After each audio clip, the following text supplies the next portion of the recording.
안녕하세요, 문쌤입니다. 자, 지금 이 차트 과연 어디겠습니까? 요게 아이고 엄청나죠? 예, 밑에 거래량과 함께요. 예, 엄청난 거래량과 함께 지금 며칠 사이에 지금 엄청 뛰고 있는데요. 자, 요게 S51의 우선주입니다. 요 녀석이 S51의 본주입니다. 자, S51이 본주도 많이 오르긴 했지만 지금 이 우선주의 며칠 사이의 에너지는 엄청나잖아요. 그렇다면 우선주가 뭐고, 그러면 아까 본주 같은 그 보통주는 뭔지를 오늘 한번 공부를 좀 같이 해보겠습니다. 기업이 있잖아요. 기업이 뭐 하다 보면 돈이 좀 부족할 거 아닙니까? 그래서 자본을 조달하는 그 방법에는 크게 세 가지가 있어요. 자, 첫 번째 여러분이 제일 잘 아는 쉬운 방법이 은행에 대출을 하면 되겠죠. 네. 자, 그리고 두 번째가요. 회사채를 발행을 합니다. 그 많이 들어보셨죠? 예, 회사에서 발행하는 채권입니다. 좀 국가에서 발행하면 국채가 되는 거죠. 그리고 지방에서 발행하면 지방채가 되는 거예요. 자, 그리고 세 번째가 주식을 증자하는 부분이 있습니다. 네. 자, 이 증자 보통 말하면 우리가 무상증자도 있고 유상증자도 있잖아요. 자, 그런데 이 유상증자를 보통 말하는 거겠죠. 결국엔 주주들에게 추가의 주식을 이렇게 나눠주면서 그걸 사게 하는 거겠죠. 자, 문제는 이 은행에 대출을 받거나 이 회사채를 발행을 할 때는요, 부채로 잡힌다는 거예요. 자, 부채로 잡힌다는 건 저희들이 그 기본적 분석에서 뭘 했습니까? 부채 비율이 높은 기업에는 웬만하면 투자를 하지 말자, 이런 말씀을 드렸잖아요. 즉 부채가 올라가다 보니까 재정 부분이 건실해지지가 않는 거겠죠. 자, 반면 이 증자를 할 경우에는요, 부채로 잡히질 않습니다. 자, 그래서 일반적으로 이 증자를 선택을 하는 거예요. 그 재무제표상요, 그 순서입니다. 자, 지금 보면은요, 부채 상환, 금융 비용이 지금 요 위쪽에 있잖아요. 즉 부채 상환이 우선적이라는 거예요. 이게 뭐냐면 청산을 할 때요, 회사가 잘못돼갖고 파산을 하지 않습니까? 그러면 그 파산을 할 때 그 순서입니다. 자, 금융 비용으로 해서 일단 부채를 상환을 해야 되는데 그 부채가 아까 은행 대출과 회사채 발행을 한 부분을 먼저 갚아야 되는 거겠죠.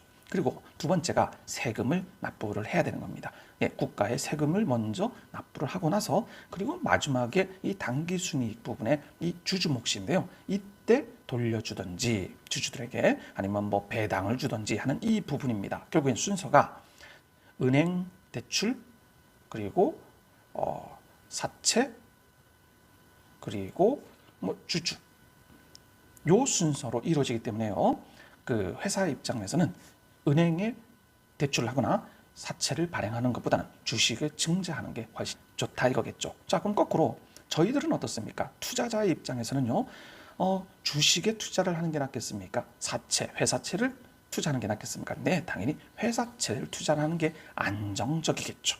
네, 우선적으로 변제를 받을 수가 있으니까요. 자, 그런데 문제는 회사채는요, 일반적으로 금리가 보통 2% 정도 미만이라 이거예요. 당연히 뭐 현대차 이런 데 뭐 굉장히 건실한 회사들이잖아요. 그런 경우에는 2% 미만이기 때문에 주식에 투자를 했을 때 그 시세 차익과 그리고 배당금 부분, 배당금 같은 경우에 나중에 좀 밑에 가서 훑어볼게요. 그 부분이 훨씬 높기 때문에 회사채가 안정적이긴 하지만 요 2% 가지고 투자를 하려고는 안 하는 거지 않습니까? 그래서 주식에 투자를 하는 겁니다. 일반적으로 저희들이요, 보통주라는 게 있고요, 그리고 종류주라는 게 있습니다.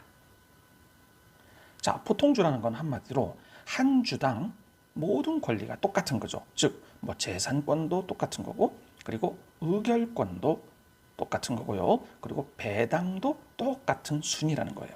자, 그런데 이 중에서 뭐 하나라도 뭔가가 좀 다른 조건을 부여하는 그런, 즉 보통주와 종류가 좀 달라졌다 해서 종류주라고 얘기를 합니다. 그래서 대표적인 예가 이 우선주가 있는 거예요. 물론 뭐 후배주 뭐 이런 것도 있습니다. 네, 그렇지만 일단 대표적으로 저희들은 우선주라고 하는 이 부분이 그 종류주의 종류인데요. 자, 그러면 회사 입장에서 한번 봐볼게요. 이 우선주는요, 의결권, 네, 요 의결권이 없다라는 겁니다. 자, 의결권, 저희들이 드라마 같은 데 많이 나오잖아요. 자, 회장님이 되려고 뭐 주주총회를 해서 몇 프로를 가져야 뭐 자기가 회장이 되고 막 이런 것도 있잖아요. 즉, 그때 투표할 수 있는 권리가 의결권인데요. 자, 의결권이 없다라는 얘기죠. 그러면은 저희들 같은 그 일반 투자자들은 솔직히 주주총회 가서 뭐 투표를 하고 이런 경우는 거의 없잖아요. 자, 그러면 의결권 같은 경우는 저희들은 별로 중요하지는 않습니다. 그런데 그럼 우리가 투자할 수 있는 매력을 줘야 될 거 아닙니까? 자, 그래서 이 의결권은 없애는 대신 배당률을 조금 더 올린다 이거예요. 자, 그리고 또 중요한 건 왜 우선이라는 말을 썼냐면요. 만약 회사가 파산을 했을 경우에 그 재산에 대해서는 이 보통주보다 우선적으로 먼저 자금을 돌려주겠다라는 그런 조건으로 발행을 하는 주식이 그래서 우선주가 되는 겁니다. 기업 입장에서 생각을 한번 해볼게요. A라는 회사가 총 발행 그 주식이 1만 개의 주식을 발행을 했습니다. 자, 그 중에서 대주주가 5천 개를 갖고 있는 거예요. 자, 그리고 나머지 5천 개는 뭐 여러 사람들이 갖고 있겠죠. 자, 그래서 돈이 조금 필요하기 때문에 야, 좀 증자 좀 하자 해갖고요. 증자를 하려고 하니까 보통주를 할 것이냐 우선주를 할 것이냐 이거예요. 자, 근데 보통주를 하면은 지금 10,000개에서 뭐 예를 들어서 뭐 2,000개를 발행을 했다 칠게요. 그럼 2,000개를 하면 총 12,000개가 돼버리지 않습니까? 당연히 그럼 주식의 가치가 희석이 돼버리겠죠.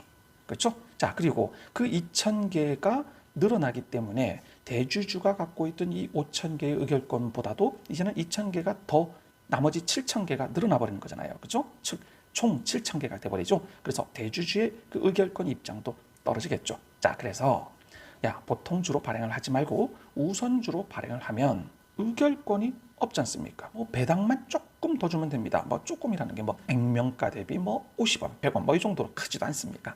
자, 그리고 그 우선주라고 해서 무조건 배당을 100% 줘야 되느냐? 그건 아닙니다. 돈을 못 벌었을 경우에는 안 줘도 되는 거거든요. 자, 그리고 더욱 좋은 것은 이 2,000주를 발행을 했지만 부채 비율 역시도 안 높아지는 거지 않습니까? 부채 비율도 그대로고 그리고 돈은 빌려올 수 있고 그리고 지분 역시도 희석이 되지 않는 이런 여러 가지의 장점 때문에 이 우선주를 발행을 하는 겁니다. 그럼 당연히 투자자 입장에서도 봐야 되겠죠. 투자자 입장에서는 의결권은 포기를 한 대신 배당 수익률이 더 높다는 거죠. 그리고 만약에 파산을 했을 경우에 그 자녀 재산을 우선적으로 받을 수 있는 어떤 매력 때문에 보통주보다는 조금 더 안정적이다 이런 내용입니다. 이 우선주는요 아무 회사나 그 발행을 할 수 있는 게 아니에요. 그래서 어떻게 보냐면 그 매년 안정적 수익이 나와야 되고요. 그리고 배당 능력이 좋은 기업 이런 기업들만 우선주를 발행할 수가 있습니다. 그래서 우선주를 발행한 기업은 일단은 우량한 기업이다 이렇게 생각하셔도 큰 무리는 없을 것 같아요. 자, 보통주와 우선주의 큰 차이는 자, 의결권이 있고 없고 그리고 파산을 했을 경우에 우선권이 누구에게 주어지냐 이겁니다. 그리고 주식 가격이 일반적으로 보통주는 더 높습니다. 조금 이따 차트를 보여드릴게요. 그리고 우선주는 낮고요. 총 주식수도 당연히 보통주는 높고 우선주는 적습니다. 자, 이 부분이요.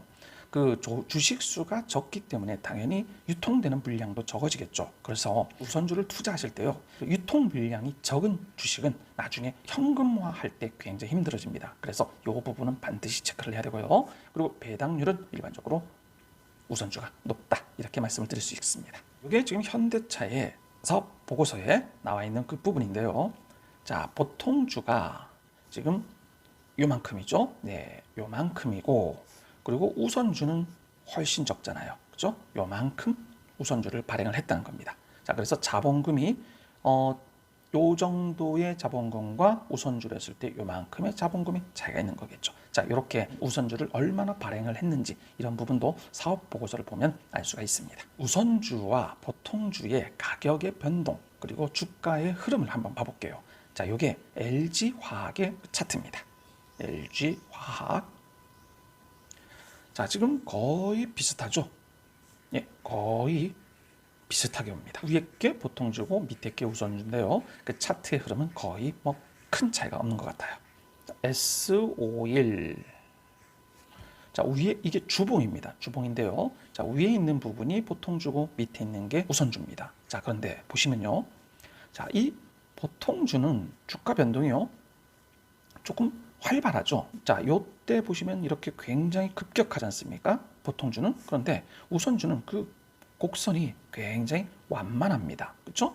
즉 평상시에는요. 이 S51이 배당주긴 하지만 작년 같은 경우에 뭐 돈을 많이 못 벌었지 않습니까? 그러다 보니까 배당을 많이 주질 않다 보니까 그 S51의 본주보다 우선주는 굉장히 더디고요. 그리고 시가도 별로 좋지 않습니다. 그런데 이번에 올해 들어서 굉장히 돈을 많이 벌어서 뭐 배당을 많이 주겠다라는 그런 부분이 있잖아요. 그래서 지금 이 부분 주봉을 보시면 굉장히 큰 장대 양봉이 일어나는 모습을 보여주는 거예요. 자, 그래서 결론은 우선주일 경우에는요, 장기 투자를 위한 주식입니다.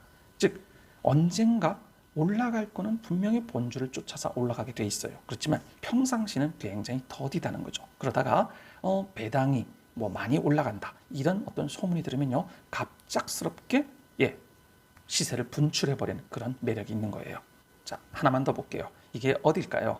네, 우리의 그 대표주자 삼성전자입니다. 자, 위에 게 본주고 밑에 게 우선주입니다. 뭐 거의 똑같죠? 흐름이. 지금 요게 그 대표적인 그 우선주들의 그 괴리율입니다. 그리고 배당률까지 제가 싹 같이 넣어봤는데요. 자, 지금 괴리율이라는 건 뭐냐면 본주와, 즉 보통주와 우선주 사이의 가격 차이를 말하는 겁니다. 자, 삼성전자는 지금 가격 차이가 어떻습니까? 91%까지 올라와 있잖아요. 삼성전자의 가장 큰 매력이 뭡니까? 네, 일단은 안전하고 그리고 배당도 꼬박꼬박 분기마다 주는 그런 매력이 있잖아요. 그러다 보니까 당연히 괴리율이 이렇게 좁혀지는 겁니다. 91% 정도밖에. 자, 그런데 지금 LG화학 보십시오. 47%밖에 안 되잖아요. 자, 이번에 LG화학이 12,000원을 준다고 했잖아요. 그러면 12,000원에다가 100원인가를 우선주는 더 줍니다. 그래서 지금 배당률이 2.1, 본주는 2.1이고 우선주는 4.4%까지 올라가잖아요. 그런데 아직까지도 괴리율은 47%밖에 못 쫓아간다는 거예요. 자, 엄청난 투자의 매력이 있는 거겠죠. 다음 현대차 보세요. 자, 배당률은 비교해 보십시오. 본주는 2.7%인데요. 그다음에 우선주는 5.6%입니다. 자, 그런데 올해는 배당을 더 올리기로 돼 있잖아요. 분명 벌어가 들어있는 게 있으니까. 그렇다면 이 부분은 3%에서 한 6% 정도까지도 올라간다는 거죠. 그렇지만 괴리율은 50%입니다. 자, S-오일 역시나 좀 많이 차이가 있었어요. 근데 요 근래에 S-오일이 배당을 많이 준다는 이유만으로 지금 올라오고 있는 입장인데요. 자, 예전에 80%까지 갔었거든요. 그 얘기는 이 S-오일의 우선주는 80%까지도 과거의 어떤 그 명예를 다시 회복할 가능성도 높아지겠죠. 자, 그리고 삼성화재입니다. 자, 이 친구 삼성화재와 대신증권을 보면은 80%, 87%까지 올라왔잖아요. 자, 그 얘기는 뭡니까? 네, 배당이 워낙 큰 회사들이라 이거죠. 그래서 배당을 많이 주다 보니까 7.5% 그리고 9.6%잖아요. 이렇게 배당을 많이 주다 보니까 우선주의 매력이 올라가는 겁니다. 자, 결론은 이 우선주가 힘을 받기 위해서는요, 배당률을 높이는 방법이 가장 좋은 방법입니다. 자, 그러면서 우리 같은 개미 투자자들은 어떻게 해야 됩니까? 자, 이렇게 싼 우선주 있지 않습니까? 이런 싼 우선주를 잡아놓고 그리고 기다리는 겁니다. 장기간. 네, 당연히 장투를 해야 됩니다. 그러면 나중에 본주가 올라가면 그리고 돈을 많이 벌면 배당을 많이 하겠죠. 그러면 당연히 요 괴리율이 폭이 좁혀지게 되어 있습니다. 즉 본주의 80%, 90%까지도 올라갈 수 있다는 거죠. 그 얘기는 시세 차익도 굉장히 높아질 수 있다. 이런 결론이 나오는 겁니다. 물론 단점도 있어요. 평상시에는요, 좀 본주 대비 흐름이 너무 더디게 되어 있습니다. 그래서 답답해서 아유, 내가 이걸 못 보겠다 이런 분도 많이 계신데요. 일단은 저희들은 길게 보는 그런 장기 투자자의 관점이 중요한 거 아니겠습니까? 오늘 하루도 즐겁고 행복한 하루 되십시오. 감사합니다.